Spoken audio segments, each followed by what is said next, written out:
বাবা কেউড়া কে ইয়ান্দি বস কি হবে হওয়া যায়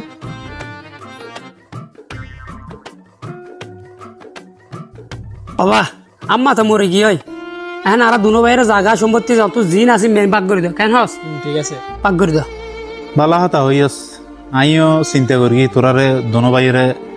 কি পাবি কি না পাবি ইনকো বাগ করে দি ফেলে ফেললাই আইও মুক্ত হইলাম হতা আরে তোলে ফোন কি হই ঘরত গাড়ি আছে একখান अच्छा হ্যাঁ তেল ভরিবি তুই ठीक है ফার্ম সারলে ইতে নাড়িব আর চলাইম দাই আচ্ছা ঠিক আছে মাননি আর মাননি কেন হস মাননি হ্যাঁ ঘরত উগ গাই গরু আছে দুধর মাঝে কের হাবাবি তুই দুধ দুইব ইতিয়া হাইম দাই আচ্ছা ঠিক আছে ভাই না আমার আরাম আনি লইলাম তারপরে যা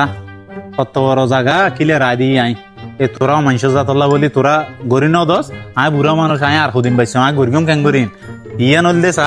ইয়ান আজ জায়গা তোরা দোনো বাইরে দি দিম বালা হতা আগত দিয়ে আজ যতদিন আছে অতদিন আরে তোরা তুন লালন পালন করা ফুরিব ধরতে গেলি আর ইয়ানোর মাঝে দান দান লাগাবি তুই দান হাড়িব ইতিয়া আর দান হাইম দাই আচ্ছা বা ব্যাগ গিন ঠিক আছে এখন আর তো এখন দাবি থাকিবে হতা কেন অবশ্যই আর এখন দাবি আছে গাছ তো মানা করিব তা আবার তোরা কি দাবি হত হইলে হ্যাঁ আচ্ছা বিষ আনিব তো আবার দা বিষ করিম তাই হাইবে দেখুন তুই একার বহিন কি করি ভাগ ভাগ জুতে ভাগ